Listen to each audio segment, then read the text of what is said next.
Hello everyone. हाँ भाई, class 10 science की जो अपनी सीरीज चल रही थी उसके अंदर लेसन 2 अपना कंटिन्यू था, जिसके अंदर अपनी ये क्लास 3rd होगी।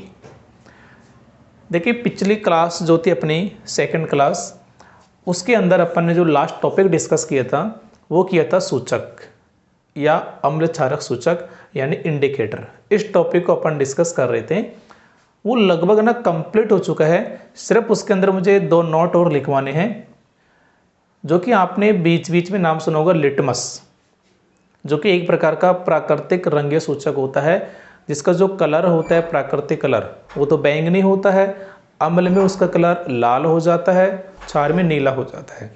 तो हम उस लिटमस के बारे में थोड़ी सी बातचीत कर लेते हैं और उसको एक नोट के अंदर मैं लिखवा दूंगा, है ना भाई।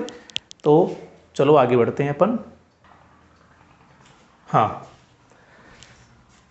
देखो, तो सूचक के अंदर ही मैं ये नोट लिखवा रहा हूं आपको। देखना भाई, पहले कुछ चीजें समझो। देखो, इधर तो मैं लिख रहा हूं, जैसे मैंने लिखा जंतु, और इधर लिखा मैंने पादप। तो मैं एक बेसिक सी आपको बात बताता हूं। जो जंतु होते हैं ना, इनको जनरली 3 कैटेगरी में डिवाइड किया गया है। कौन कौन सा? एक तो होता है नॉन कॉर्डेटा, एक होता है हेमी कॉर्डेटा, हेमी कॉर्डेटा, और एक होता है कॉर्डेटा। वैसे ही जो पादप होते हैं ना, इनको जनरली 5 भागों में डिवाइड किया गया है। कौन कौन से? थैलोफाइटा, थैलोफाइटा, ब्रायोफाइटा, तीसरे नंबर पर टेरिडोफाइटा, 4 नंबर पर जिम्नोस्पर्म, और एक होता है एंजियोस्पर्म। एक बार मैं थोड़ा सा विजिबिलिटी चेक कर लेता हूँ, मैं कैमरे में प्रॉपर दिख रहा है ना? हाँ भाई, ऑल राइट। देखो, नोट पर पहुँचने से पहले कुछ और बेसिक बातें बता रहा हूँ, फिर मैं नोट्स की बात करूँगा। देखिए, जंतु को जनरली 3 कैटेगरी में डिवाइड किया गया है, नॉन कॉर्डेट, हेमिकॉर्डेट, कॉर्डेट। अभी जो नॉन कॉर्डेट है ना, इसके अंदर भी काफ़ी सारे संघ आते हैं, like Protozoa, Porifera, Coelenterata, Platyhelminthes, Aschelminthes, Annelida, Arthropoda, Mollusca, Echinodermata, है ना। ऐसे काफ़ी सारे फाइलम आते हैं। वैसे ही पादप को 5 भागों में डिवाइड किया गया है, Thallophyta, bryophyta, pteridophyta, gymnosperm, angiosperm. हम इसमें से केवल एंजियोस्पर्म की बात करने वाले हैं भाई।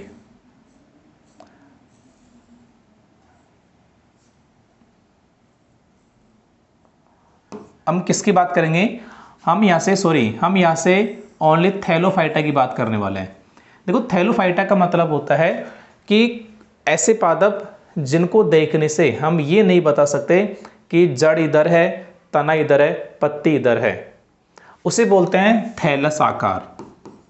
ऐसे प्लांट जिन्हें हम देख के ये नहीं कह सकते कि ये जड़ है, ये तना है, ये पत्ती है, ऐसे पादप को कौन से समूह में रखा गया है?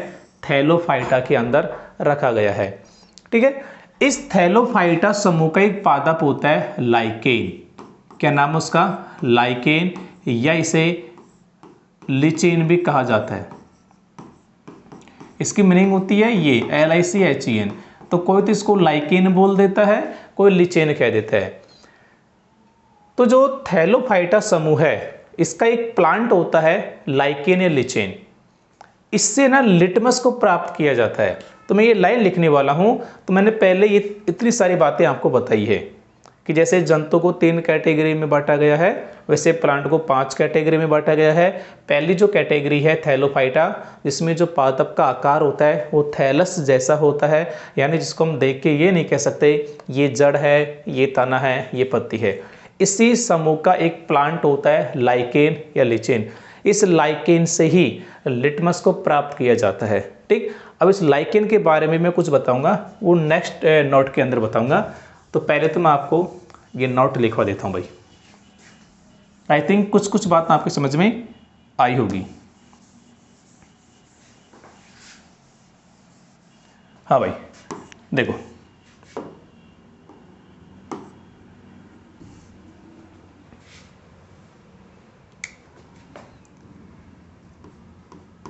लिटमस और इसका जो प्राकृतिक कलर होता है ना वो बैंगनी कलर होता है। कल मैंने आपको बताया भी था। लिटमस का प्राकृतिक रंग, लिटमस का प्राकृतिक रंग बैंगनी होता है, वायलेट कलर होता है भाई इसका ना।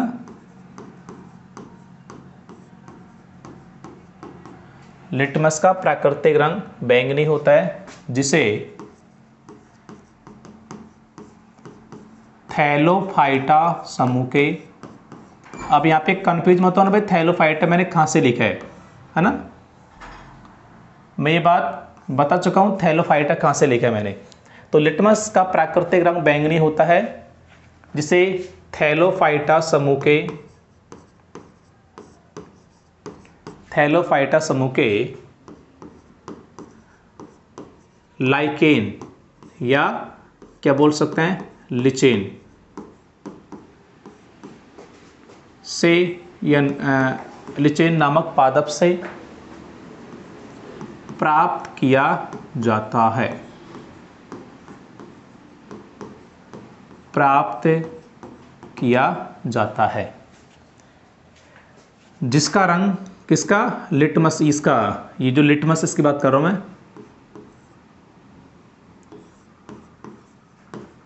लिटमस का उपयोग, लिटमस का उपयोग अम्ल क्षारक के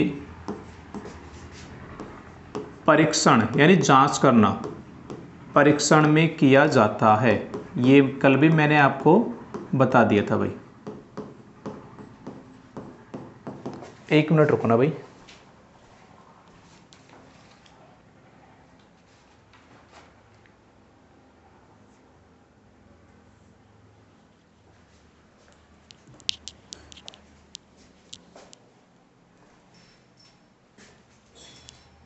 हाँ, तो लिटमस का प्राकृतिक रंग बैंगनी होता है, जिसे थैलोफाइटा समूह के लाइकेन यानी लिचेन से प्राप्त किया जाता है। और जो लिटमस होता है इसका उपयोग अम्ल क्षारक के परीक्षण में किया जाता है।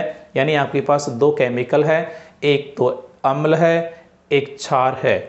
तो कौन सा अम्ल है, कौन सा क्षार है, इसके परीक्षण में, इसके जांच में लिटमस का उपयोग किया जाता है। और आप लोग जानते हो लिटमस का यदि अम्ल है तो लाल रंग हो जाता है, क्षार है तो नीला हो जाता है। ठीक है, ये चीज़ मैं आपको बता चुका हूँ। अब थोड़ा सा लाइकेन के बारे में बात कर लेते हैं भाई। देखिए लाइकेन होता क्या है। लाइकेन को समझने से पहले एक शब्द समझना आप लोग। एक शब्द होता है सहजीवी संबंध, सिम्बायोटिक रिलेशन। सहजीवी का मतलब क्या होता है, देखिए 2 जीव एक साथ इस प्रकार रहे कि वो एक दूसरे को ना फायदा पहुंचाए, तो इस संबंध को, इस रिलेशन को सहजीवी संबंध कहा जाता है। यानी जैसे ए है और बी है, ये दोनों एक साथ रहते हैं, तो ए तो बी को फायदा पहुंचाएगा और बी ए को फायदा पहुंचाएगा। तो जो दोनों का जो संबंध है, दोनों का जो रिलेशन है, वो क्या कहलाएगा, सहजीवी कहलाएगा। ऐसा ही सहजीवी संबंध पाया जाता है कवक में और शैवाल में। किस किस भी भाई, कवक और शैवाल। कवक मीन्स फंजाई, शैवाल मीन्स एल्गी। देखो कवक में क्षमता होती है पानी को अवशोषित करने की, और जो शैवाल होता है इसमें क्षमता होती है भोजन बनाने की। और आप लोग जानते हो भोजन बनाने के लिए CO2 गैस चाहिए, जल चाहिए, सूर्य का प्रकाश चाहिए। तो CO2 गैस तो वायुमंडल से मिल जाएगी, सूर्य का प्रकाश सूर्य से मिल जाएगा, लेकिन जल को तो अवशोषित करना ही होगा ना। तो कवक क्या करेगा, जल को अवशोषित करके किसको दे देगा, शैवाल को दे देगा। क्या कवक ने शैवाल की सहायता की, बिल्कुल की। और शैवाल क्या करेगा, जो भोजन बनाएगा वो कवक को भी दे देगा। तो क्या शैवाल ने कवक की भी सहायता की, क्या, बिल्कुल की। तो यहाँ पे कवक और शैवाल में जो संबंध होगा वो कैसा होगा, सहजीवी संबंध होगा। और जब कवक और शैवाल एक साथ रहते हैं तो दोनों को मिला के बोला जाता है लाइकेन। दोनों को मिला के क्या बोला जाता है भाई, लाइकेन बोला जाता है। तो क्या ये बात क्लियर है क्या कि कवक और शैवाल का सहजीवी संबंध लाइकेन कहलाता है, ये चीज क्लियर। और इस लाइकेन से ही क्या प्राप्त किया जाता है, आगे लिटमस प्राप्त किया जाता है। तो ये नोट भी यहाँ पे लिख देता हूं, इसे मिटाने क्या हो सकता है, नोट हो जाएगा अपना यहीं पर। समझा चुका हूं आपको, ये मैंने आपको समझा दिया है। तो मैं इसको थ्योरी की फॉर्म में लिख देता हूं। कवक व शैवाल का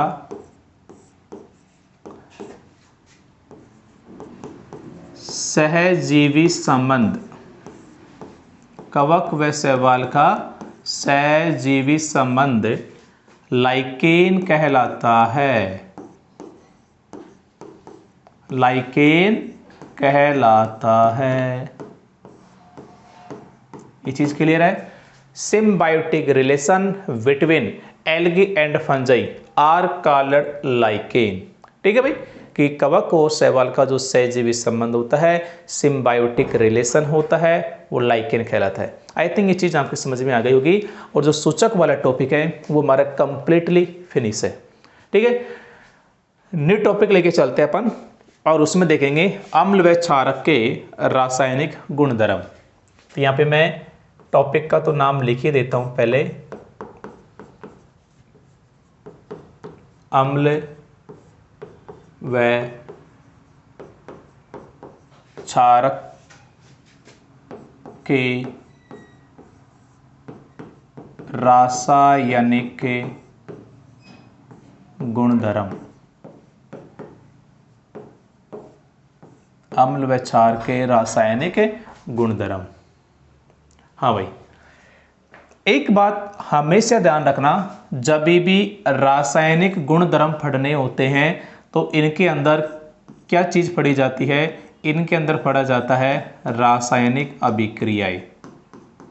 ये ध्यान रखना भाई, क्या पढ़ी जाती है इनके अंदर, रासायनिक अभिक्रियाएं पढ़ी जाती है। जब भी किसी का रासायनिक गुणधर्म आपको पढ़ना हो तो कुल मिला के आप क्या पढ़ेंगे, रासायनिक अभिक्रिया पढ़ेंगे। तो इस टॉपिक के अंदर आपको 6 रासायनिक अभिक्रियाएं पढ़नी होगी।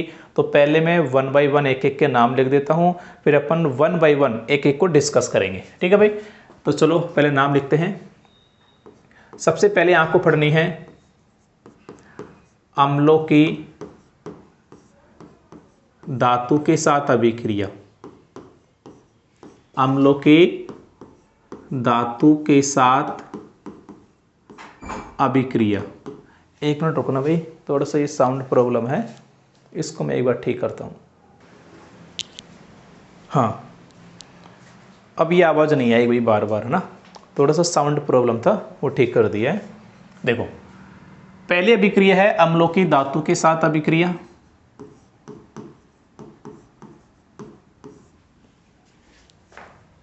सेकंड है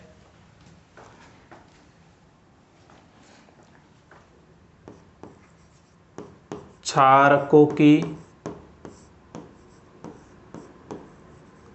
धातु के साथ अभिक्रिया।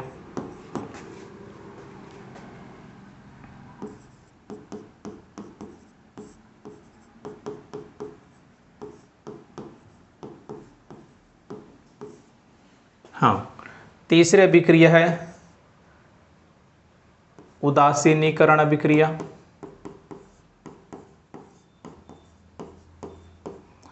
उदासीनीकरण अभिक्रिया, या हम कह सकते हैं अम्ल व क्षारक की अभिक्रिया। एक प्रकार से हम यूँ कह सकते हैं अम्ल व क्षारक की अभिक्रिया।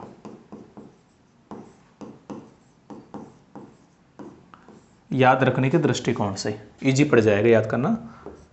4 नंबर पे आपको पढ़ना है अम्लों की, देखो बिल्कुल आसान है ना, टेंशन लेने की आवश्यकता नहीं है, ये नाम तक आपको याद हो जाएंगे और रिजल्ट में उत्पाद क्या बनेगा ये भी चीज याद हो जाएगी आपको।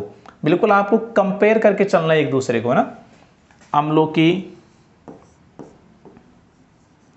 धात्विक ऑक्साइडों के साथ अभिक्रिया। अम्लों की धात्विक ऑक्साइडों के साथ अभिक्रिया।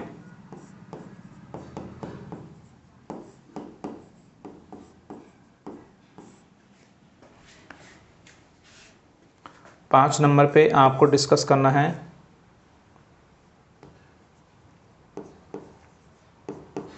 क्षारकों की अधात्विक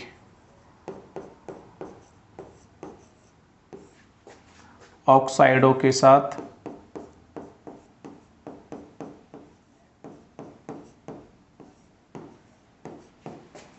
अधात्विक ऑक्साइडों के साथ अभिक्रिया।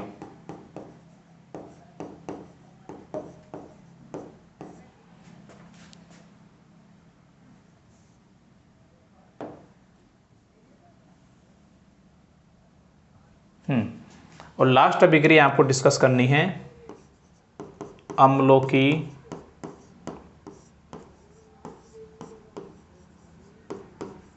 धातु कार्बोनेट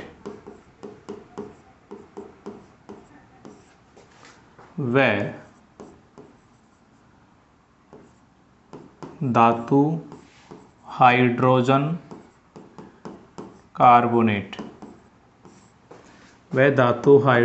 कार्बोनेट जिसे हम धातु बाइकार्बोनेट भी कहते हैं। धातु बाइकार्बोनेट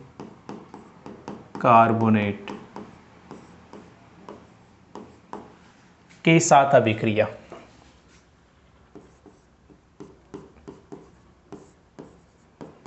तो 6 अभिक्रिया आपको डिस्कस करनी है भाई अम्ल व क्षारक के रासायनिक गुणधर्म के अंदर। देखो जब भी केमिकल प्रॉपर्टीज आएगी, रासायनिक गुणधर्म आएगा, कुल मिला के आपको रासायनिक अभिक्रिया पढ़नी होती है। तो यहाँ पे 6 रासायनिक अभिक्रिया पढ़ेंगे भाई। अभिक्रिया हम किसकी पढ़ रहे हैं, गुणधर्म किसके पढ़ रहे हैं, अम्ल व क्षारक की। तो इन्हीं के ना किसी से अभिक्रिया आपको पढ़नी है। तो सबसे पहले आपको डिस्कस करना है अम्लों की धातु के साथ अभिक्रिया, फिर क्षारकों की धातु के साथ अभिक्रिया, फिर अम्ल और क्षारक दोनों की अभिक्रिया जिसे उदासीनीकरण अभिक्रिया भी कहेंगे, फिर अम्लों की धात्विक ऑक्साइड या धातु ऑक्साइडों के साथ अभिक्रिया, फिर क्षारकों के अधात्विक ऑक्साइडों के साथ अभिक्रिया, फिर जो अम्ल है उसकी धातु कार्बोनेट व धातु बाइकार्बोनेट या जिसे हम धातु हाइड्रोजन कार्बोनेट भी कहते हैं उसके साथ अभिक्रिया। ये 6 अभिक्रिया हैं, ये अपन लोग डिस्कस करेंगे। तो चलते हैं 1 बाय 1। सबसे पहली अभिक्रिया अपन लोग लेते हैं अम्लों की धातु के साथ अभिक्रिया। हाँ भाई, अरे मच्छर। हाँ भाई, तो सबसे पहला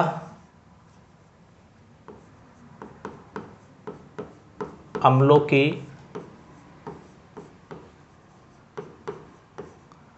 धातु के साथ अभिक्रिया। अभी चीजें आपको भी याद होनी चाहिए ना, सिंपल सी बात। देखो ये अभिक्रिया है, ये एक्सपेरिमेंट बेसिक ऐसा होता ही है भाई। अम्लों की धातु के साथ अभिक्रिया। हाँ, अम्लों की धातु के साथ अभिक्रिया पढ़ने से पहले एक चीज ध्यान रखना। देखिए जो एसिड होते हैं ना, जो अम्ल होते हैं ना, ये सांद्रता के आधार पर 2 प्रकार के होते हैं, एक तो तनु और एक सांद्र। तनु मीन्स होता है पतला और सांद्र मीन्स होता है गाढ़ा। ठीक है, पतला मीन्स उसमें H+ आयन इसकी वजह थोड़े से कम होंगे, सिंपल सी बात यह है। तो हम जो रासायनिक अभिक्रिया पढ़ते हैं ना, उनमें जनरली हम तनु अम्ल यूज करते हैं।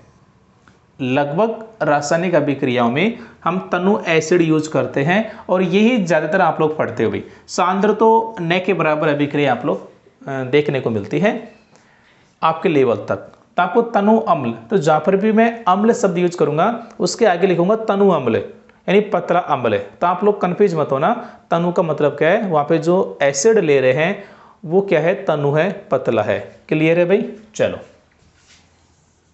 तो देखो होता क्या है, जैसे यहाँ पे लिखा मैंने तनु अम्ल,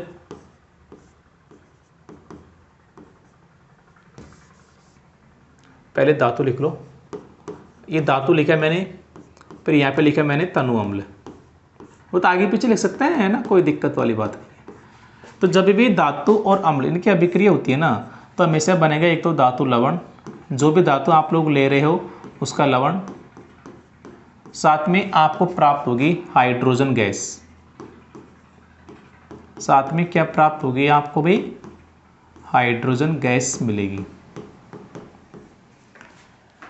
जैसे मैं एग्जाम्पल की बात करूं, देखो क्या बनेगा, ये चीज़ें ना एग्जाम्पल से ज़्यादा क्लियर रहती है। ये तो मैंने इसका हिंदी फॉर्मेट लिखा है, ये तो मैं आपको इसमें लिखने से पहले एग्जाम्पल से समझो। देखो जैसे मैंने एक धातु ली यहाँ पे Zn, ठीक है, और मैंने एक तनु अम्ल लिया HCl, तो क्या बनेगा, देखो सब कुछ आपके सामने होगा। Zn पर 2+ वैलेंसी होती है, हाइड्रोजन पर +1 होती है, क्लोरीन पर -1 होती है। आप लोग जानते हो प्लस, इसका प्लस इसके माइनस के पास जाएगा, तो Zn और Cl दोनों आपस में जुड़ेंगे। ये प्लस का 2 है, माइनस का 1 है, कटेगा नहीं, तो इसकी वैलेंसी जो 2 है इसके नीचे आ जाएगी और इसकी जो 1 है वो इसके नीचे आ जाएगी। लेकिन 1 को लिखा नहीं जाता है, तो बन जाएगा ZnCl2। कैसे बना, दोबारा देखना, ये तो Zn है, ये Cl है। Zn की +2 वैलेंसी है, क्लोरीन की -1 है, नहीं कटेगा क्योंकि दोनों अलग अलग है। ये प्लस का 2 है, माइनस का 1 है। ऐसे कंडीशन में इसकी वैलेंसी इसके नीचे आ जाती है और इसके नीचे आ जाती है। अब Zn1 लिखा नहीं जाएगा, ध्यान रखना, चिन्ह नहीं लिखते हैं, केवल संख्या लिखते हैं। Cl के नीचे 2 आ जाएगा, तो बन जाएगा ZnCl2। बचा कौन, हाइड्रोजन गैस, तो ये अलग से निकल जाएगी। तो जब भी धातु की अभिक्रिया अम्लों से होगी तो क्या बनेगा क्या नहीं बनेगा, ये हम पहले एग्जाम्पल लिख करके समझ सकते हैं। तो क्लियर सी बात है, जब धातु की अभिक्रिया तनु अम्लों से करवाते हैं तो धातु लवण बनेगा, साथ में हाइड्रोजन गैस बनेगी। ठीक है, तो ये मैंने इसका ये फॉर्मेट लिख दिया है। अब इसको हिंदी में लिखते हैं अपन, 1 मिनट रुकना। हाँ,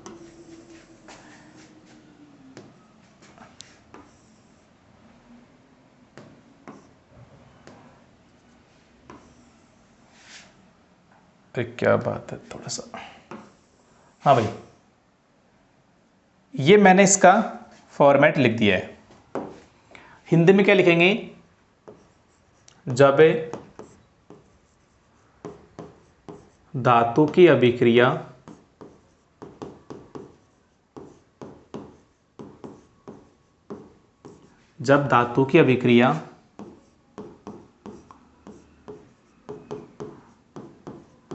तनु अम्लों से, तनु का मतलब समझ रहे हो ना आप लोग, हाँ, तनु अम्लों से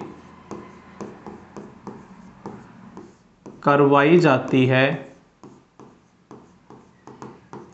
तनु अम्लों से करवाई जाती है, तो धातु लवण, जो धातु आप लोग यूज कर रहे हैं उसका लवण है ना, तो धातु लवण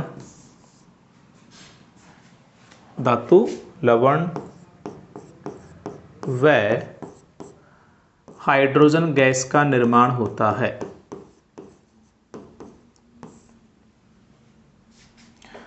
वह हाइड्रोजन गैस का निर्माण होता है, और ये चीज़ हम एक समीकरण के रूप में ऊपर लिख भी चुके हैं भाई, है ना।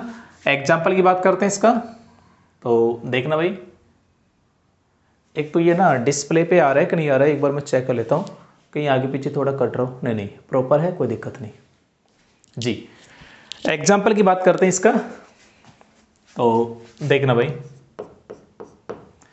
जैसे मैंने एक धातु ली, जिंक धातु, और सबसे पहले अम्ल है HCl। तो अभी बताया था आपको क्या बनेगा भाई, ये ध्यान रखना, ये एसिड कौन सा है, तनु है, तो ये चीज़ मैं लिख देता हूँ तनु HCl।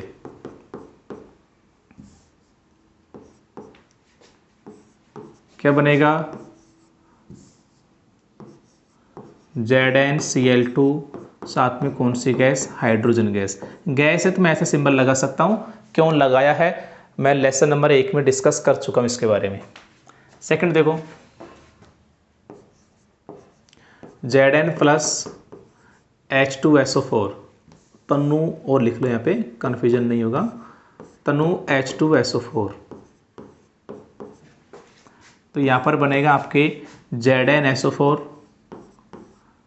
साथ में कौन सी गैस, हाइड्रोजन गैस। यहाँ पर भी ये वाला एरो लगा देंगे, देख सकते हैं Zn प्लस 2 होता है, SO4 2 माइनस, तो इसका प्लस का 2 माइनस का 2 से कट जाएगा, ZnSO4 आ जाएगा और हाइड्रोजन गैस अलग से प्राप्त हो जाएगी। ठीक है, इसके अलावा देखते हैं नाइट्रिक अम्ल के साथ। अब देखो नाइट्रिक अम्ल का थोड़ा सा ना अलग चीज़ है। नाइट्रिक अम्ल में क्या करता है, वो ऑक्सीजन प्रदान कर देता है, इसलिए यहाँ पे हाइड्रोजन गैस प्राप्त नहीं होगी बल्कि जल प्राप्त होगा।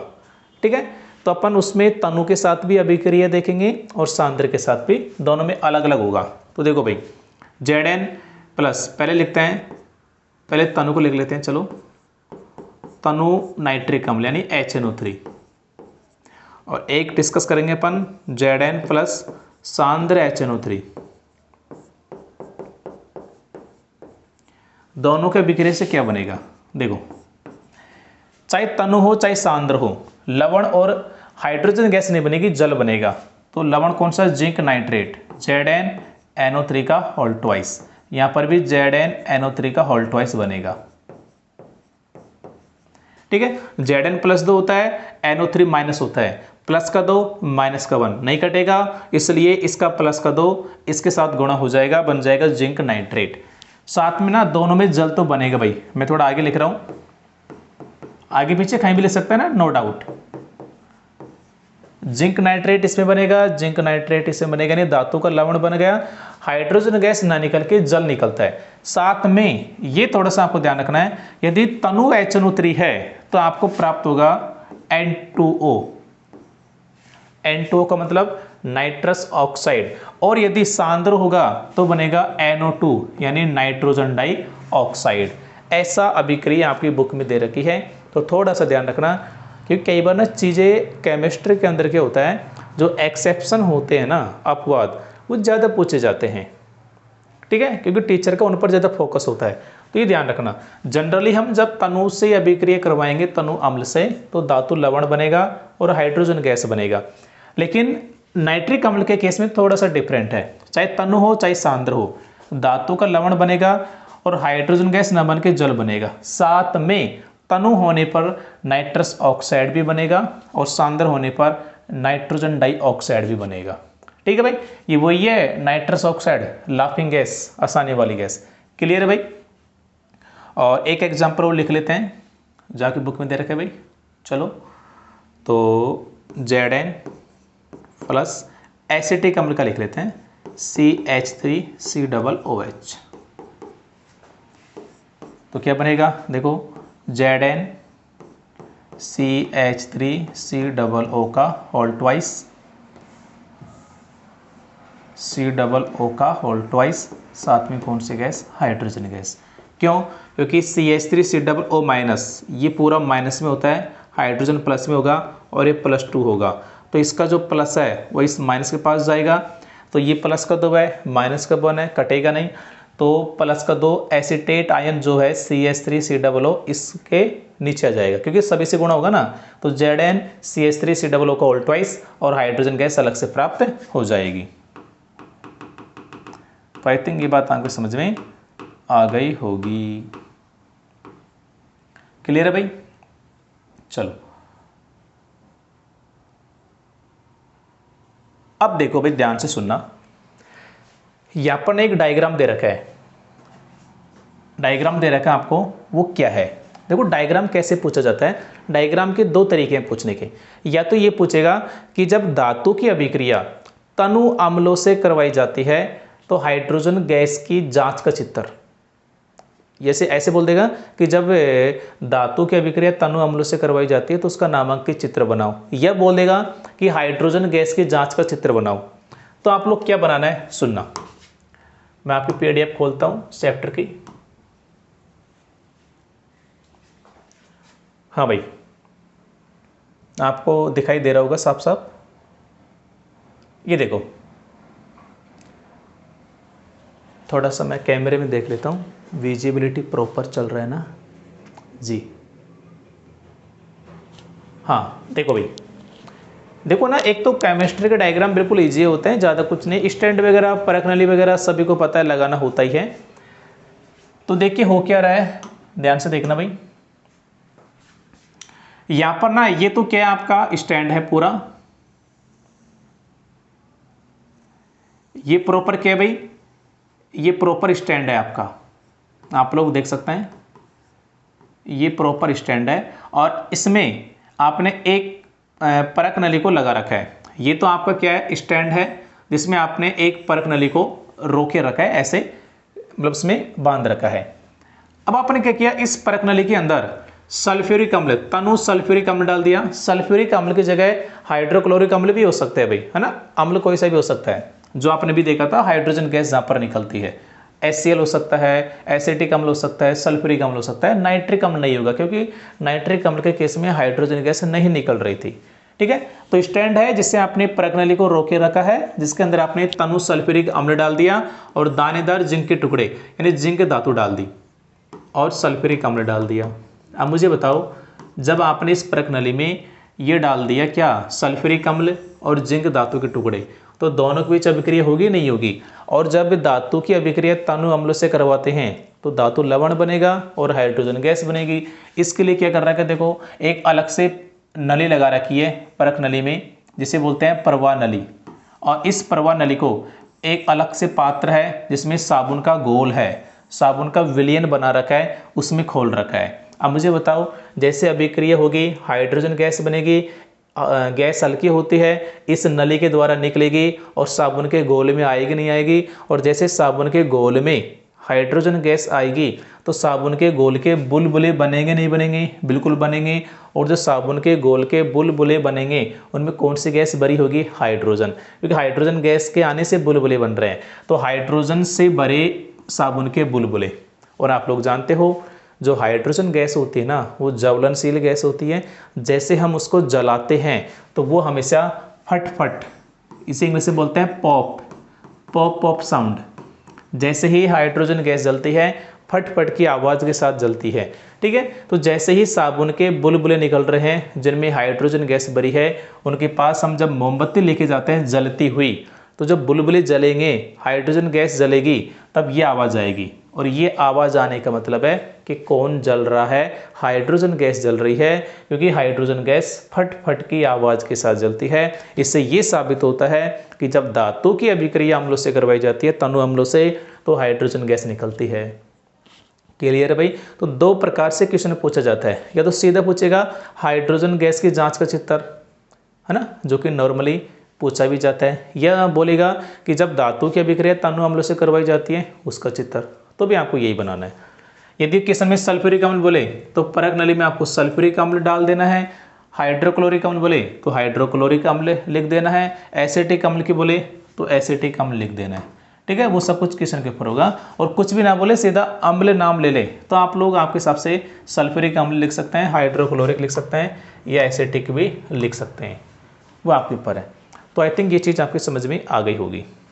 ठीक है, पहली अभिक्रिया कंप्लीट है, धातु के साथ अभिक्रिया क्या बनेगा, रिएक्शन मैंने आपको बता दिया, एग्जाम्पल के लिए डायग्राम मैंने आपको बता दिया। अब यहाँ पे ना एक क्वेश्चन और पूछा जाता है, वो क्वेश्चन सुनना, क्वेश्चन क्या है। क्वेश्चन ये पूछा जाता है कि पीतल एवं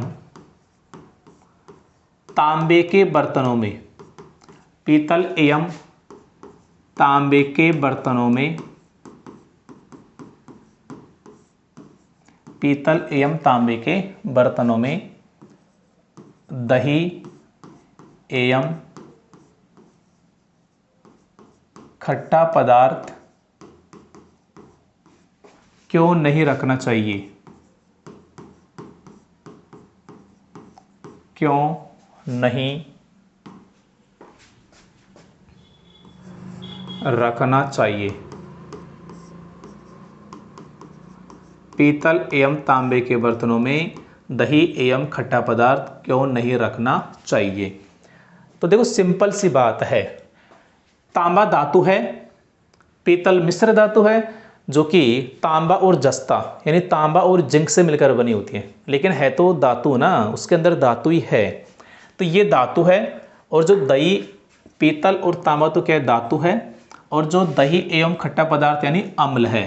तो क्या मैं इन दोनों की जगह क्या लिख सकता हूँ, धातु लिख सकता हूँ, और इन दोनों की जगह क्या लिख सकता हूँ, अम्ल लिख सकता हूँ। तो एक प्रकार से आप गौर से देखना कि धातु की अभिक्रिया अम्लों से हो रही है कि नहीं हो रही है। कि जैसे आपने तांबे के बर्तन में या पीतल के बर्तन में दही, नींबू या ऐसा कोई खट्टा पदार्थ रखा, नींबू का रस की बात कर रहा हूँ मैं, ऐसा कोई खट्टा पदार्थ रखा तो कुल मिला के वो क्या अम्ल है। तो धातु की अभिक्रिया अम्ल से होगी। और अभी आपने पढ़ा है जब धातु की अभिक्रिया अम्ल से होती है तो क्या क्या प्राप्त होता है, धातु लवण और हाइड्रोजन गैस रिलीज होती है। ध्यान से देखना भाई, ये जो धातु लवण है ना, ये टॉक्सिक होता है, जहरीला होता है। जैसे आपने धातु के बर्तन में खट्टा पदार्थ रखा, ये अभिक्रिया होगी, धातु लवण बनेगा जो कि जहर के बराबर होता है। जैसे आप लोग उस पदार्थ को खाएंगे, दही खट्टा पदार्थ जो भी रखा है वो क्या होगा, एक प्रकार का विष है, जहर है, और आपकी उससे डेथ भी हो सकती है। तो इसलिए पीतल एवं तांबे के बर्तनों में दही एवं खट्टे पदार्थ नहीं रखने चाहिए। तो चलो इसी भाषा में अपन लोग आंसर लिख लेते हैं। तो पहले मैं इसको हटाता हूँ एक बार।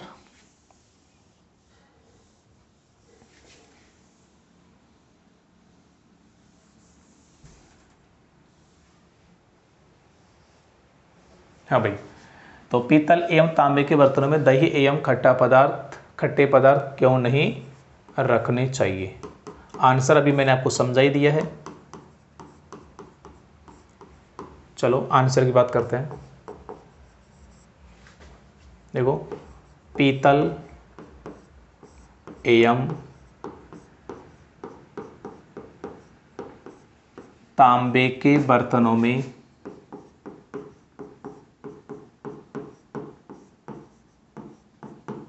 दही एवं खट्टा पदार्थ नहीं रखने चाहिए, क्योंकि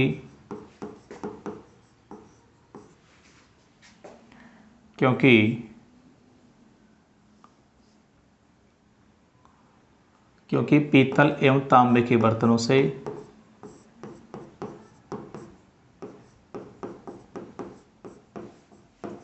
पीतल एवं तांबे के बर्तनों से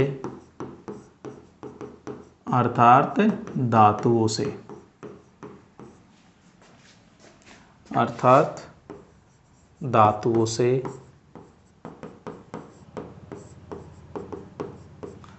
दही एवं खट्टा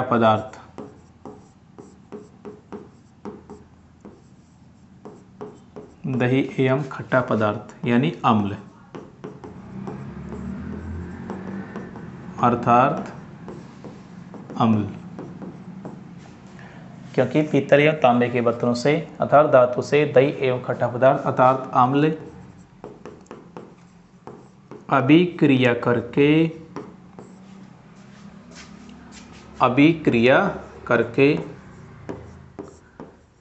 धातु लवण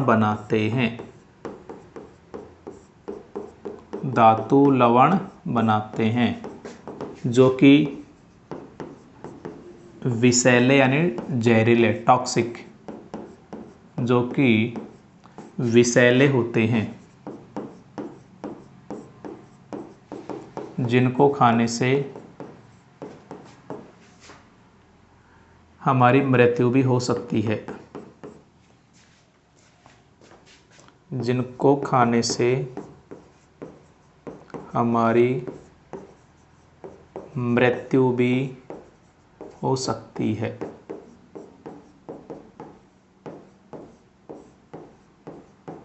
हाँ भाई, तो ये चीज़ आपकी समझ में आ गई होगी कि पीतल एवं तांबे के बर्तनों में दही एवं खट्टा पदार्थ क्यों नहीं रखना चाहिए, क्योंकि जो भी धातु लवण बनेगा वो कैसे होते हैं, टॉक्सिक होते हैं, विषैले होते हैं, जहरीले होते हैं, जो कि हमारे मौत का कारण भी बन सकते हैं। इसलिए हमें इन चीज़ों से अवॉइड करना चाहिए। तो जो पहला रासायनिक अभिक्रिया थी धातु की अम्लों के साथ, वो कंप्लीट है। सेकंड अभिक्रिया की तरफ चलते हैं, क्षारकों की धातु के साथ अभिक्रिया।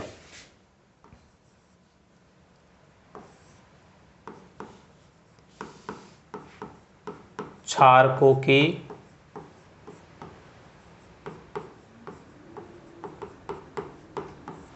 धातुओं के साथ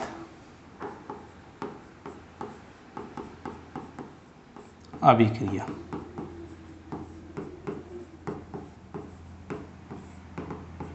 हाँ भाई, देखना क्या बनेगा। जैसे मैंने यहाँ पे लिखा धातु और यहाँ पे लिखा क्षारक, तो यहाँ पर देखो क्या बनेगा। एक तो बनेगा धातु ऑक्साइड,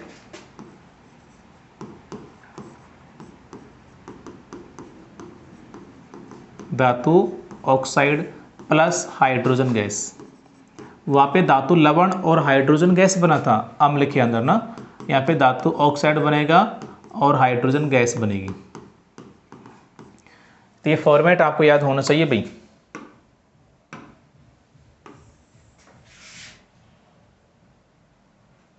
हाँ, तो जब भी धातु की अभिक्रिया क्षारक से की जाएगी तो धातु ऑक्साइड बनेगा और हाइड्रोजन गैस बनेगी। अब इसको हिंदी में लिख देते हैं।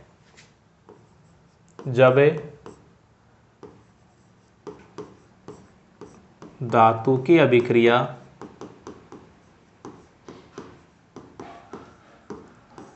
क्षारकों के साथ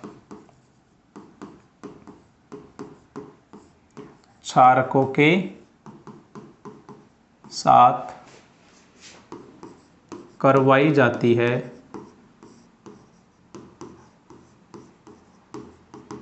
तो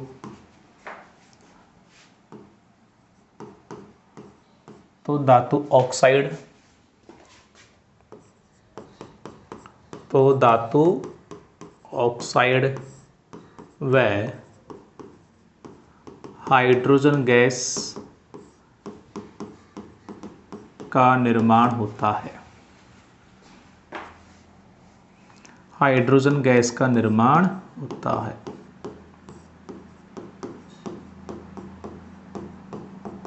क्लियर है भाई।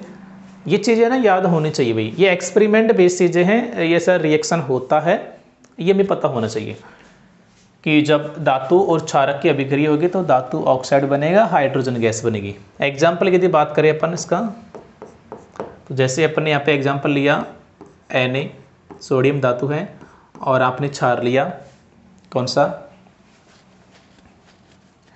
ये तो आपने धातु ले ली, और क्षार जैसे आपने ले लिया सोडियम हाइड्रोक्साइड NaOH, है ना। जिंक धातु ले लो, जिंक धातु है और NaOH क्षार है, तो यहाँ पर क्या बनेगा Na2ZnO2, सोडियम जिंकेट बनेगा और साथ में हाइड्रोजन गैस बनेगी। ठीक है, तो ये तो धातु हो गई, ये क्षार हो गया। तो जब धातु की अभिक्रिया क्षार से करवाई जाती है, क्षारक से करवाई जाती है, तो धातु ऑक्साइड बनेगा और हाइड्रोजन गैस बनेगी। इसका नाम है sodium zincate. Sodium zincate. Zincate एक बहुपरमाणुक आयन भी होते हैं भैया ना, सोडियम जिंकेट। क्लियर है भाई। चलो तीसरी अभिक्रिया देखते हैं, उदासीनीकरण अभिक्रिया।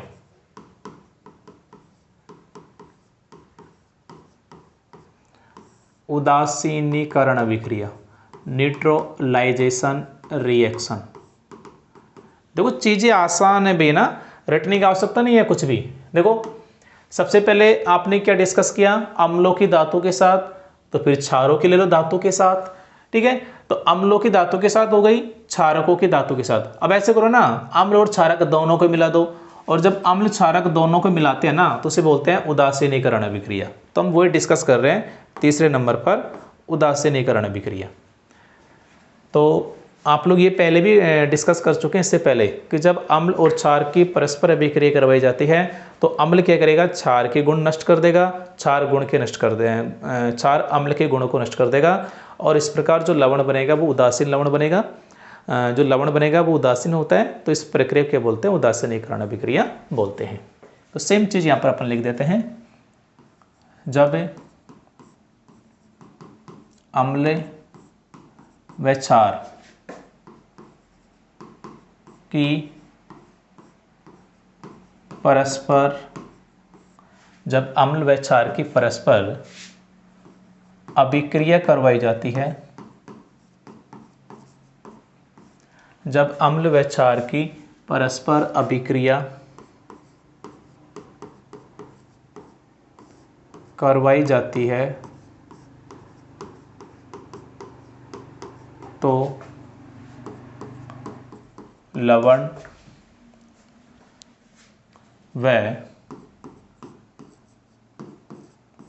जल का, एक मिनट वो चीज़ वो लिख लेते हैं कि जब अम्ल व क्षार की परस्पर अभिक्रिया करवाई जाती है तो एक दूसरे के गुणों को नष्ट करते हुए ना, तो ये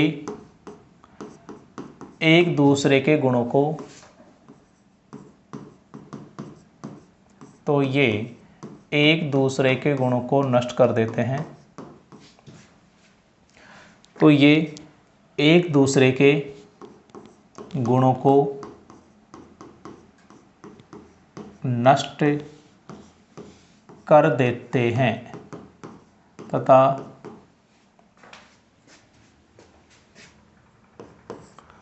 लवण व जल का निर्माण होता है। इसे ही उदासीनीकरण अभिक्रिया कहते हैं।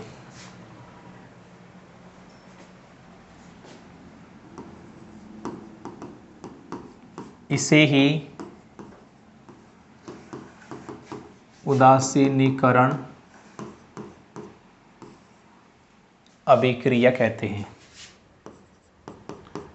इसे ही उदासीनीकरण अभिक्रिया कहते हैं। क्लियर है भाई? तो हिंदी में लिखेंगे तो क्या लिखेंगे कि जब अम्ल है और ये क्षार है, यह क्षारक है, जब दोनों की अभिक्रिया होगी तो बनेगा लवण प्लस जल। क्लियर है भाई? लवण और जल बनेगा। एग्जाम्पल की बात करूं तो ये HCl ले लिया आपने, ये NaOH क्षार ले लिया, बनेगा NaCl, सोडियम क्लोराइड साथ में जल। देख सकते हैं H प्लस होता है, Cl माइनस होता है, Na प्लस OH माइनस, इसका प्लस इसके माइनस के पास आएगा NaCl बन जाएगा, इसका प्लस इसके माइनस के पास बन जाएगा H2O जल। क्लियर है भाई? चलो नेक्स्ट अभिक्रिया देखते हैं अपन 4 नंबर पे, अम्लों की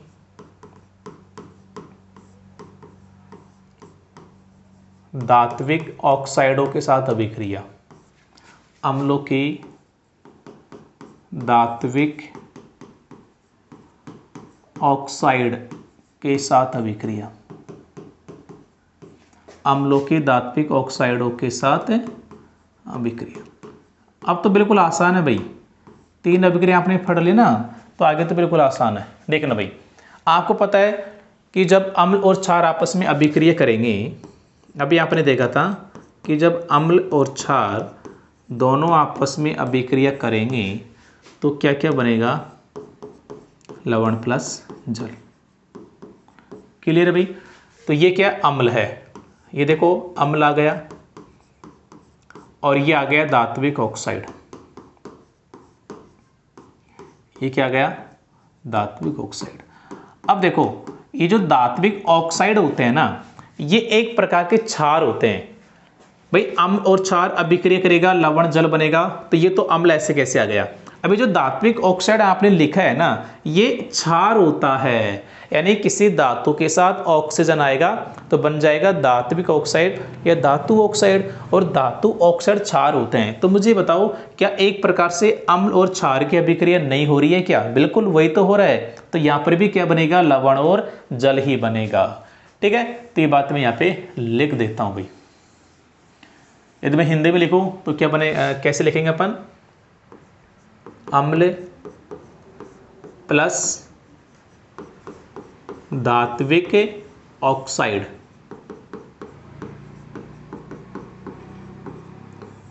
जब दोनों आपस में जुड़ेंगे तो लवण, यानी जो धातु आपने ली है, जो धातु का ऑक्साइड है, उस धातु का लवण बनेगा और साथ में जल बनेगा। क्लियर भाई?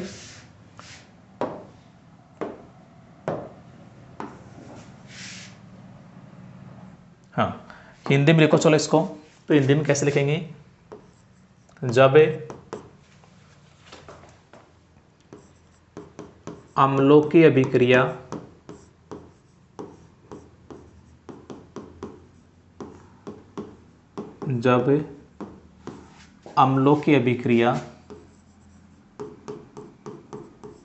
धात्विक ऑक्साइड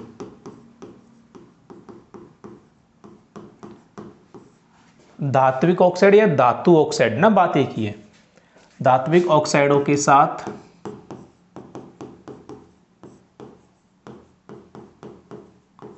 करवाई जाती है, धात्विक ऑक्साइडों के साथ करवाई जाती है तो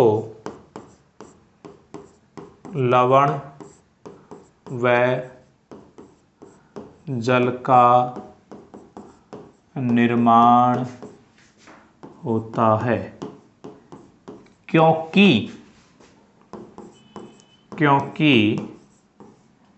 धात्विक ऑक्साइड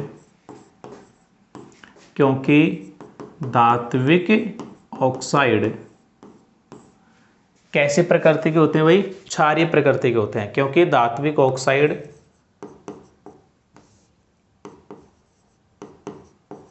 क्षारीय प्रकृति के होते हैं। ठीक है भाई, ये बात समझ में आ रही है? तो पहले बताओ, धात्विक ऑक्साइड समझ में आ रहा है कि नहीं आ रहा है? जैसे कोई धातु है, जैसे मैंने लिया कॉपर धातु, और मैंने इसकी अभिक्रिया ऑक्सीजन से, जैसे दहन करवाएंगे तो जैसे इसका बन गया और इसके साथ ऑक्सीजन आ गया तो बन गया क्यूप्रिक ऑक्साइड। तो यही तो है धातु ऑक्साइड, यानी धातु के साथ ऑक्सीजन ना, इसकी बात कर रहे हैं अपन। तो कन्फ्यूज होने की आवश्यकता नहीं है। तो जब भी अम्लों की अभिक्रिया धात्विक ऑक्साइडों के साथ करवाई जाती है तो लवण व जल का निर्माण होता है, क्योंकि धात्विक ऑक्साइड कैसे प्रकृति के होते हैं? क्षारीय प्रकृति के होते हैं। इस बात को अंडरलाइन करके रखना भाई, ये एग्जाम में क्वेश्चन पूछा जाता है कि धात्विक ऑक्साइडों की प्रकृति कैसी है? क्षारीय प्रकृति है। क्लियर है भाई? चलो एग्जाम्पल लिखते हैं इसका। तो जैसे मैंने एग्जाम्पल लिया HCl, एग्जाम्पल यहाँ पे लिखना दो। पहले मैंने अम्ल लिया HCl और धात्विक ऑक्साइड मैंने ले लिया जैसे क्यूप्रिक ऑक्साइड या कॉपर सेकेंड ऑक्साइड। तो देखो क्या बनेगा, Cu प्लस का 2 होता है, ऑक्सीजन माइनस का 2 होगा, H+1 Cl -1, ये दोनों आपस में जोड़ेंगे, इसका प्लस इसके माइनस के साथ, जो बन जाएगा CuCl2, क्यूप्रिक क्लोराइड या कॉपर सेकेंड क्लोराइड, और H और O दोनों मिलकर बना देंगे जल, यानी H2O। ठीक है, ये जो क्यूप्रिक क्लोराइड का जो विलयन बनेगा ना, ये होता है नीला हरा, ये नील हरित होता है, नील हरित विलयन होता है। और ये जो होता है ना क्यूप्रिक ऑक्साइड, ये काला ठोस पदार्थ होता है, जो मैंने आपको लेसन 1 में भी बताया था। ये काला ठोस पदार्थ होता है, मैंने आपको लेसन 1 में भी बताया था। अब देखो यहाँ से एक क्वेश्चन पूछा जाता है, इस अभिक्रिया के रिगार्डिंग एक क्वेश्चन पूछा जाता है कि जब क्यूप्रिक ऑक्साइड की अभिक्रिया HCl से करवाई जाती है तो विलयन का रंग नीला हरा क्यों हो जाता है? तो सिंपल सी बात है कि जो क्यूप्रिक ऑक्साइड होता है वो तो काला ठोस पदार्थ होता है, लेकिन जब इसकी अभिक्रिया HCl से करवाएंगे तो क्या बनेगा? क्यूप्रिक क्लोराइड बनेगा, और क्यूप्रिक क्लोराइड बनने के कारण ही विलयन का रंग कैसा हो जाता है? नीला हरा हो जाता है, तो ये बात भी अपन यहाँ पर मेंशन कर देते हैं, लिख देते हैं। लिखो भाई। हाँ देखो, इस एग्जाम्पल के रिगार्डिंग बात लिख रहा हूं मैं। जब क्यूप्रिक ऑक्साइड की अभिक्रिया, जब क्यूप्रिक ऑक्साइड की अभिक्रिया अम्ल, यहाँ पे कौन सा लिया अपन ने, HCl की बात कर रहा हूँ, HCl से करवाई जाती है, HCl से करवाई जाती है, तो क्यूप्रिक क्लोराइड CuCl2 बनने के कारण, CuCl2 बनने के कारण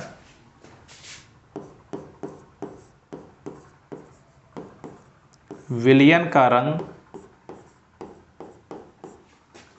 नीला हरा या नील हरित हो जाता है। विलयन का रंग नील हरित हो जाता है। क्लियर है भाई? चलो नेक्स्ट अभिक्रिया देखते हैं, क्षारकों की अधात्विक ऑक्साइडों के साथ अभिक्रिया। 5 नंबर पे क्षारकों की अधात्विक, एक चीज और भाई आपको बता दूं, ये जो धात्विक ऑक्साइड है ना, ये क्षारीय प्रकृति के होते हैं, इसलिए ना इन्हें क्षारीय ऑक्साइड भी कहते हैं, इन्हें क्षारीय ऑक्साइड भी कहते हैं। ये बात ध्यान रखना, इन्हें क्षारीय ऑक्साइड भी कह देते हैं भाई, है ना। चलो, क्षारकों की अधात्विक ऑक्साइडों के साथ अभिक्रिया।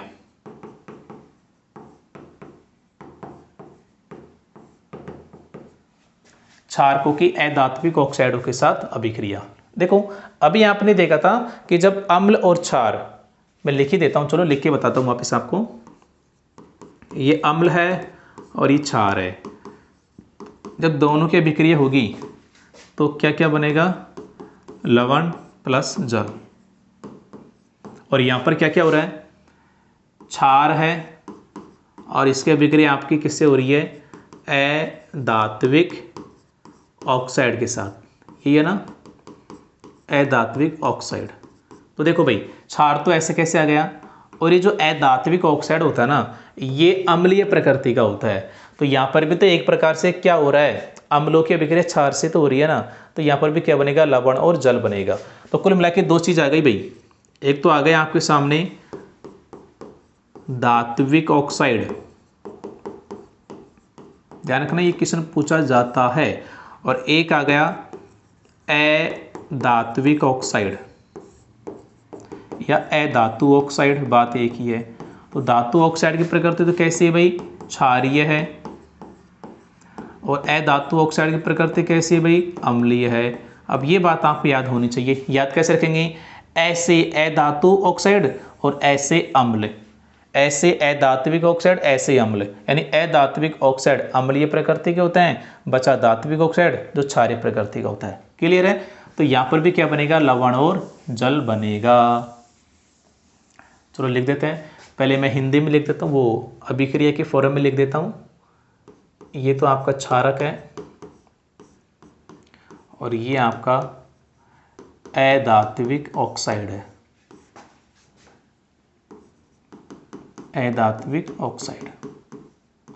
जब दोनों की अभिक्रिया होगी तो क्या बनेगा, लवण प्लस जल।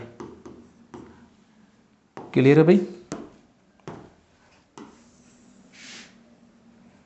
हाँ, हिंदी में लिखो, कैसे लिखेंगे कि जब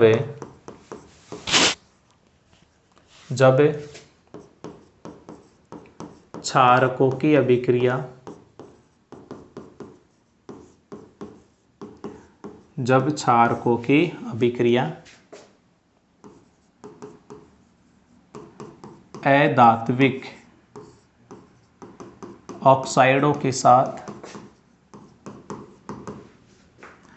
अधात्विक ऑक्साइडों के साथ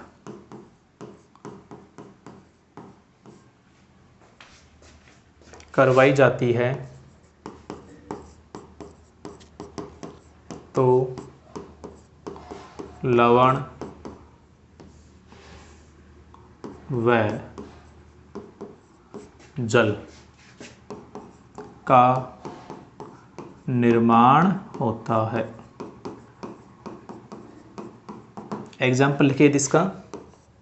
तो देखो, पहली बात तो अधातु ऑक्साइड का मतलब समझ रहे हो, जो भी अधातु है उसके साथ क्या आएगा, ऑक्सीजन। जैसे कार्बन अधातु है, ऑक्सीजन जोड़ेगा तो जैसे CO2 बन जाता है कार्बन डाइऑक्साइड, जो कि अधातु ऑक्साइड है। तो एक क्षारक लिए, जैसे आपने जैसे क्षारक लिया CaOH का होल ट्वाइस, कैल्शियम हाइड्रोक्साइड, है ना, और इसकी अभिक्रिया आपने करवा दी CO2 से। सेम अभिक्रिया आप लोग लेसन 1 में डिस्कस कर चुके हैं भाई। ये क्या है, ये क्या है, बुझा हुआ चूना। और जब CO2 से अभिक्रिया होती है तो क्या बनता है, कैल्शियम कार्बोनेट CuCO3 साथ में जल। ठीक है, तो जब क्षारक की अभिक्रिया अधातु ऑक्साइड से होगी तो लवण बनेगा और जल बनेगा। क्लियर है भाई, ये बात समझ में आ गई।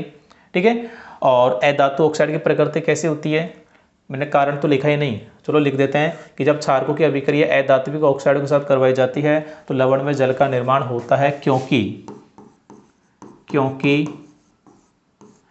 अधात्विक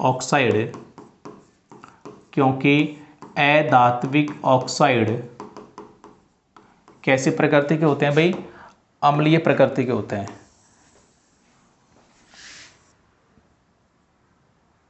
हाँ, क्योंकि अधात्विक ऑक्साइड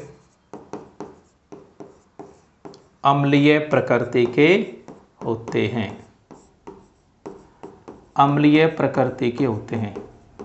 ठीक है, इसको भी अंडरलाइन करके रखना भाई, ये पूछे जाते हैं। धात्विक ऑक्साइड की प्रकृति क्षारीय, अधात्विक की अम्लीय, और अधात्विक ऑक्साइड की प्रकृति अम्लीय होती है, इसलिए इन्हें अम्लीय ऑक्साइड भी कहते हैं, इन्हें अम्लीय ऑक्साइड भी कहते हैं। तो ये चीज़ें देखो भाई, आपको याद करने की, याद करना ही पड़ेगा रिएक्शंस को। हाँ भाई, लास्ट अभिक्रिया देखो, वीडियो आई थिंक थोड़ा सा लॉन्ग हो चुका है, लेकिन कोई बात नहीं, क्वालिटी मैटर करती है भैया ना, लॉन्ग वीडियो मैटर नहीं करेगा, क्वालिटी मैटर करती है। चलो, सब कुछ प्रॉपर है। लास्ट अभिक्रिया देखते हैं, फिर इसके बाद में सेशन को बाइंड अप करेंगे और जो नए टॉपिक है वो नेक्स्ट क्लास में देखेंगे, है ना। तो लास्ट अभिक्रिया आपकी क्या है, पहले मैं वो लिख देता हूँ। 6 नंबर की अभिक्रिया है अम्लों की धातु कार्बोनेट, अम्लों की धातु कार्बोनेट व धातु बाइकार्बोनेट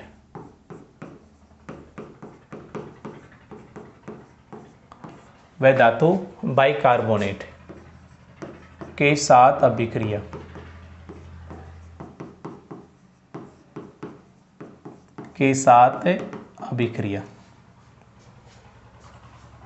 अम्लों की धातु कार्बोनेट व धातु बाइकार्बोनेट के साथ अभिक्रिया। हाँ भाई, तो देखो जैसे मैंने यहाँ पे अम्ल लिया HCl, 1 मिनट रुकना, थोड़ा सा साउंड का एरर आ रहा है। हाँ, अम्लों की धातु कार्बोनेट व धातु बाइकार्बोनेट के साथ अभिक्रिया, जैसे मैंने HCl लिया और वापस HCl। ठीक है, इसकी अभिक्रिया पहले करवाते हैं धातु कार्बोनेट। तो धातु कार्बोनेट जैसे मैंने लिखा Na2CO3, धातु के साथ क्या आएगा, कार्बोनेट आएगा, Na2CO3, और एक है धातु बाइकार्बोनेट, यानी धातु के साथ बाइकार्बोनेट यानी NaHCO3।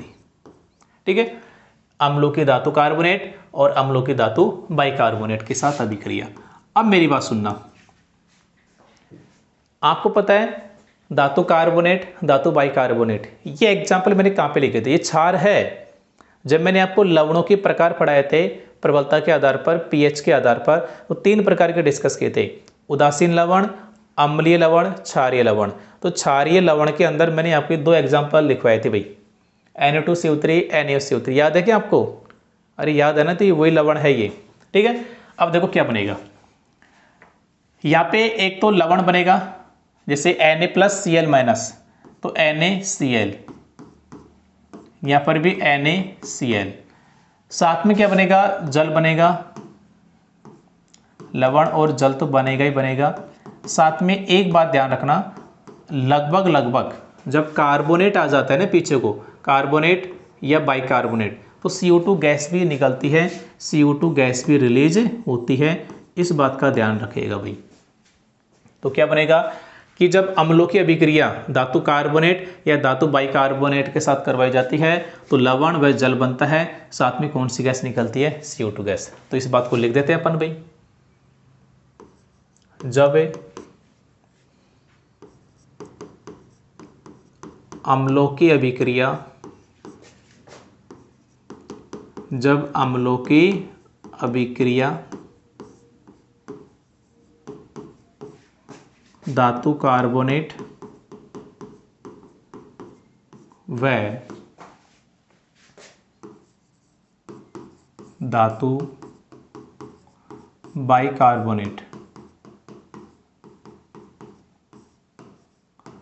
के साथ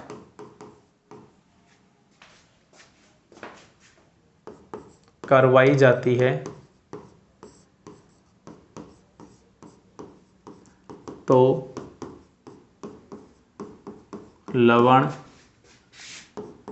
व जल का निर्माण होता है, लवण व जल का निर्माण होता है तथा साथ में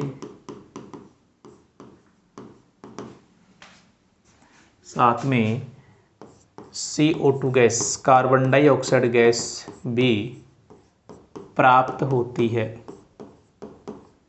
साथ में CO2 गैस भी प्राप्त होती है। क्लियर है भाई, ये आपका रिजल्ट है कि जब अम्लों की अभिक्रिया धातु कार्बोनेट या धातु बाइकार्बोनेट के साथ कराई जाएगी तो लवण तो बनेगा, जल बनेगा, साथ में CO2 गैस भी रिलीज होगी। क्लियर है भाई। अब देखो यहाँ पर मैं थोड़ा सा आपको अपर लेवल की चीज़ बता रहा हूँ, हालांकि आपकी बुक में दे रखी है, वो भी मैं आपको बताता हूँ। देखो यहाँ पे जो CO2 गैस बन रही है ना, इसको यदि चूने के पानी से गुजारा जाए, जो अभी आपने देखा था क्षारकों की अभिक्रिया अधात्विक ऑक्साइड के साथ, मैं सेम अभिक्रिया की बात कर रहा हूँ। तो यहाँ पे मैं लिख रहा हूँ पहले कि जब उत्पादित CO2, उत्पादित जो अभी बनी है, जब उत्पादित CO2 को चूने के पानी से, चूने के पानी में से गुजारा जाता है, चूने के पानी में से गुजारा जाता है तो निम्न अभिक्रिया होती है, तो निम्न अभिक्रिया होती है।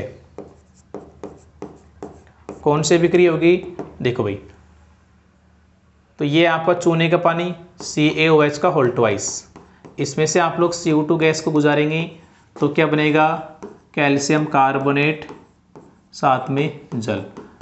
जो आपने देखो अभी देखा भी था पिछले स्लाइड पे, ये वाली अभिक्रिया, ये क्या है, क्षार है, ये क्या है, अधातु ऑक्साइड है, बनेगा कैल्शियम कार्बोनेट और जल, तो सेम ही तो अभिक्रिया है। लेकिन थोड़ा सा ध्यान देना कि जब चूने के पानी में से CO2 गुजारी जाती है तो कैल्शियम कार्बोनेट बनता है और जल बनता है। ये तब ही बनेगा जब, मतलब यहाँ तक अभिक्रिया तब ही होगी जब ये लिमिट में होगी, जब CO2 गैस कम मात्रा में होगी। यदि CO2 गैस ज़्यादा मात्रा में होगी तो क्या होगा वो देखना। यदि CO2 गैस ज़्यादा मात्रा में होगी ना तो कुछ CO2 बुझे हुए चूने से, चूने के पानी से अभिक्रिया करके ये तो बना लेगा, लेकिन अभी भी कुछ CO2 बची होगी, वो CO2 इससे अभिक्रिया करके और बनाएगा कैल्शियम हाइड्रोजन कार्बोनेट या कैल्शियम बाइकार्बोनेट। तो वो मैं यहाँ पे लिख देता हूँ, CaCO3 प्लस जल से शेष CO2 अभिक्रिया करके और बना लेगा कैल्शियम बाइकार्बोनेट या कैल्शियम हाइड्रोजन कार्बोनेट। क्या नाम है इसका, इसका नाम है कैल्शियम बाइकार्बोनेट, या जिसे बोला जाता है कैल्शियम हाइड्रोजन कार्बोनेट। क्लियर है भाई? एक मिनट ढंग से लिखना इसको, हाइड्रोजन कार्बोनेट। क्लियर है भाई? तो जो CO2 गैस बन रही है ना, इसको चूने के पानी में से गुजारेंगे तो बनेगा कैल्शियम कार्बोनेट प्लस जल। लेकिन अभिक्रिया यहाँ तक ही हो, वो तभी ही संभव है जब ये लिमिट में होगी। यदि ये आवश्यकता से ज़्यादा होगी, ज़्यादा मात्रा में होगी, तब ये तो बनेगा ही बनेगा। से CO2 इससे अभिक्रिया करके से CO2 कैल्शियम बाइकार्बोनेट या कैल्शियम हाइड्रोजन कार्बोनेट भी बना लेता है। ठीक है, और इस रिगार्डिंग आपके डायग्राम में दे रखा है, वो चीज़ भी आप लोग देख लीजिए। देखो भाई, हाँ ये देखो,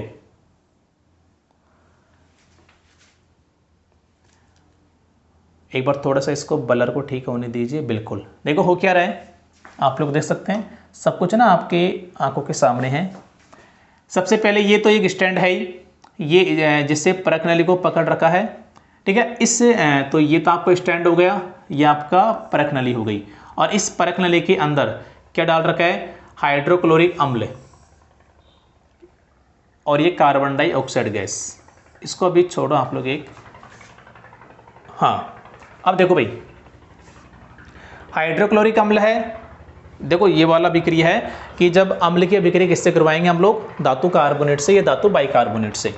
तो जैसे धातु ये रहा सोडियम कार्बोनेट यानी धातु बाइकार्बोनेट, ये तो स्टैंड है, ये परख नली है, इसके अंदर ये आ गया सोडियम कार्बोनेट यानी धातु कार्बोनेट आ गया, और ये अम्ल आ गया। जब धातु कार्बोनेट की अभिक्रिया अम्ल से होगी तो बनेगा क्या? लवण बनेगा, जल बनेगा और CO2 गैस बनेगी।